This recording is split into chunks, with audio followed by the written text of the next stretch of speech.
Hi, and welcome to 15 Minutes of Consulting Best Practices. I'm David A. Fields, and I'm joined by my colleague, Maria Isabel Rios. So, Hello. say hi, Maria Isabel. Okay.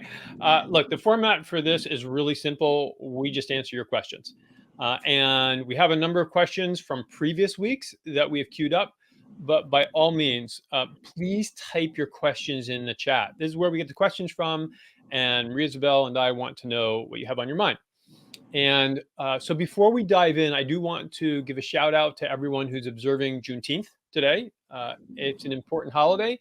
And while Deidre dials up the first question, uh, do us a favor, type into the chat how much Juneteenth has been on your mind today. And all answers are legitimate. If this is the first moment you've thought of it, that's fine. Put that in. If it's been really on your mind, put that in. I'd just love to see it. Deidre, can you please pull up the first question? Okay, so this question is a follow-up question from last week. The question last week was, what's a typical response rate on initial outreach using your 111 template? And if you're looking at us and scratching your head, what is a 111 template? Go to last week's live session, watch the recording. We explained it. We share some articles in there that have useful information, and that's the basis for discussing this today. So, David, what is a typical response rate on initial outreach using your 111 template? Okay, so that's a good question. And Deidre, are you able to bring us back? There we go. I wanted to make sure I could see Maria Isabel. What's typical response rate on a 111 email? Okay, and so just as I don't want to go through a whole 111 email, but just as a reminder, this is mostly meant for cool contacts. You wouldn't use it with someone you're currently in conversation with, and you usually don't use 111 with a completely cold contact, though we are trying that right now with some clients. David, we do use 111 dose also with warm contacts for, say, our quarterly outreach as well. Yes, absolutely. If you don't have it scheduled or something like that, right. That's if it's a new conversation that you're wanting to start. All right. So what's a typical response rate? What are some benchmarks? So the benchmark I would put for 111s is 40%, which is very high. And this is what we have seen is it is such a powerful, effective format for reaching out that the response rate tends to be about 40%. So if you send 10 111 emails, I would expect 4 people to get back to you, which is better than kind of typical. It is. I have 2 follow-on questions. So the first one is, what are other typical benchmarks for things we have in our pipeline? And then I'll come back to the second one. Okay. So typical benchmarks, just like outreach in general, which of course we are big proponents of. It's really important to nurture your community, your tribe, your contact list, your network core. If you're just doing general outreach, we usually set the benchmark at around 5 to 10%. Meaning, if you reach out to 20 people in a week, and a couple get back to you, that's fine. And 18 of them don't. You shouldn't feel bad about that. That's kind of the way it works. If you're getting 1%, 2%, that's not good. If you're getting, other than 111 emails, if you're getting 40, 50, 60%, our standard line is stop reaching out to your family. Because of course they'll hopefully get back to you. But it's actually fairly low. People are busy. Fair. And that brings me to my other follow-on question, which is one we often get. Yes, I sent out 10 emails this week, only got 4 responses. What do I do with the other 6 folks that I reached out to? Yeah, really good question, right? So if someone doesn't get back to you, do you follow up immediately? Do you, how long do you wait? Do you remove them from your list? Exactly. You forget about them, which is our temptation. Exactly. Well, we usually say don't remove anyone ever from your list unless they've passed away, in which case you probably should. But if someone's legitimately not a good contact anymore, if they've retired, perhaps you want to remove them. Otherwise, you just keep going. You after you have reached out to them, if they don't get back, maybe in a couple of weeks or maybe even another quarter, and you just reach out again as if you hadn't the first time. Right. There's one important consideration, I think, which is for a lot of folks, when they're first reaching out to their network core, we have our hypotheses around whether they're a decision maker or not, on the degree of closeness of our relationship. So give yourself ample time. That's what you're hearing David say. I second that. Give yourself ample time to test whether the person didn't answer because they really don't have a tight level of connection with you, or they didn't answer because they were on vacation when they received your email, or because they were in the middle of a deliverable, or just simply thought they had answered and didn't. So give folks a lot of chances. And the important element when you're giving somebody a lot of chances is, one, to space them out, like you heard David say, but also not to reference your previous outreach. Yeah. So you don't want to make somebody feel bad because they haven't answered an outreach email from you. Is that fair? Yeah, I mean, that's absolutely. You never want to say, hey, why didn't you answer my emails? Unless you're legitimately concerned. Right. And then you can send an email saying, hey, I haven't heard from you in a while. Are you okay? Is everything all right? And that's I think is okay. And this does not apply for people who have explicitly asked you, to have minimal contact or to remove them anymore, in which case you respect them and that's it. All right. Are we ready for the second question? Yeah. Yeah. Let's jump into another one. What do you got, Deidre? Let's see. I have a past client with whom I've done work over the years. Recently, I've received 4 calls from their team members asking for support in projects outside my focus. I'm afraid if I keep saying not me, they'll stop calling me for projects I want to do with them. Yeah, okay. So, and Kathy submitted that. Go ahead, Marie-Isabel, what do you think?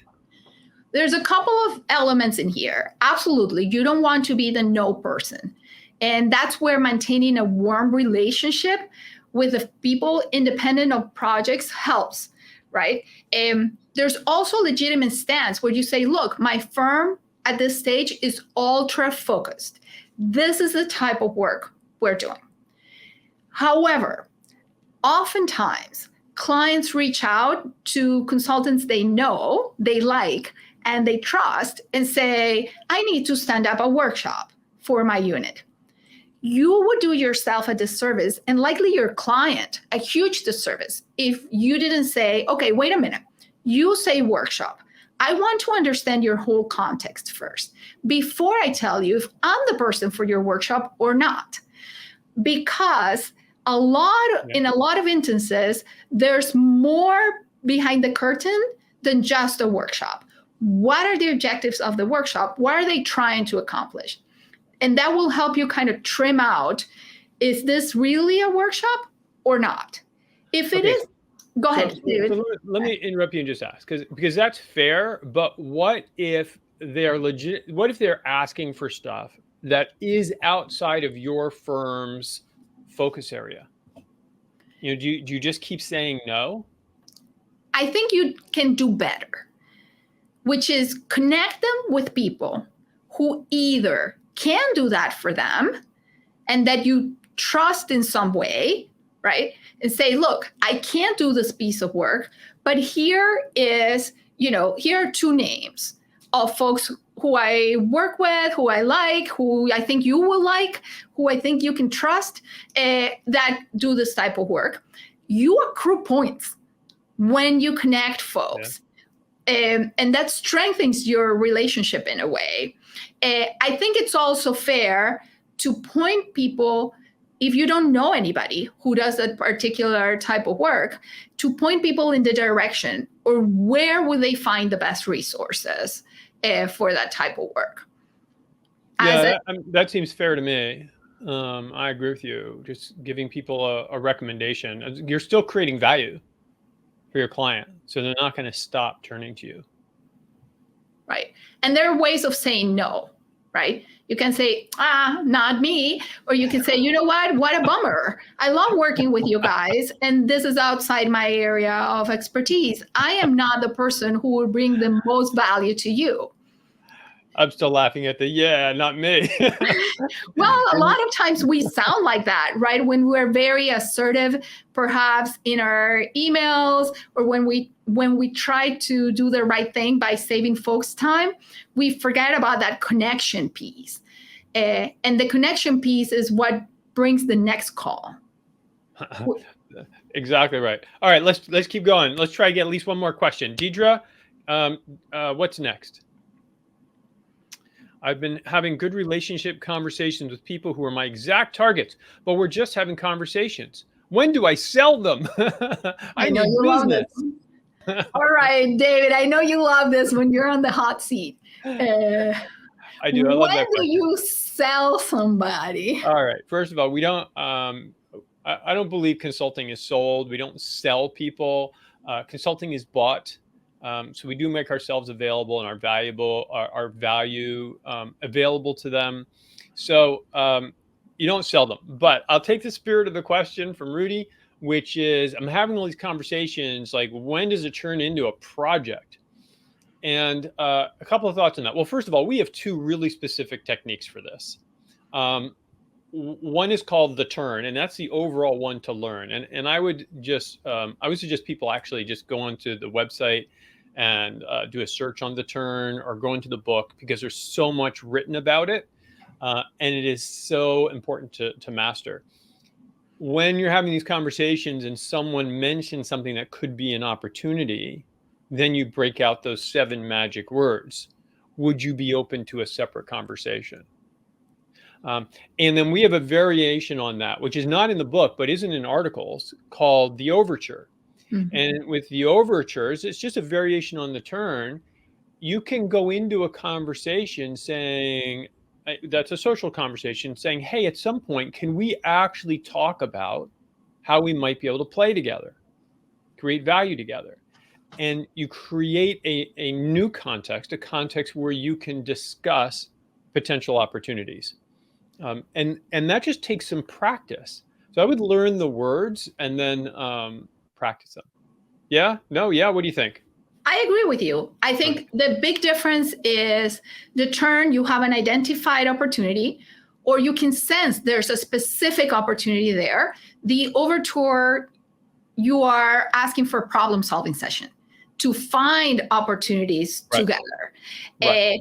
The one element is that when we ask you to be right side up, and we propose that everyone is right side up, meaning you put them, your clients, first, we are not asking or suggesting you're passive in the process, meaning you can still bring topics up.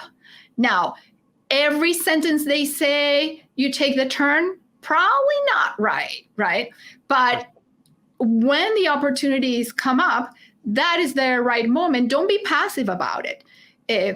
Take action in a right side up way.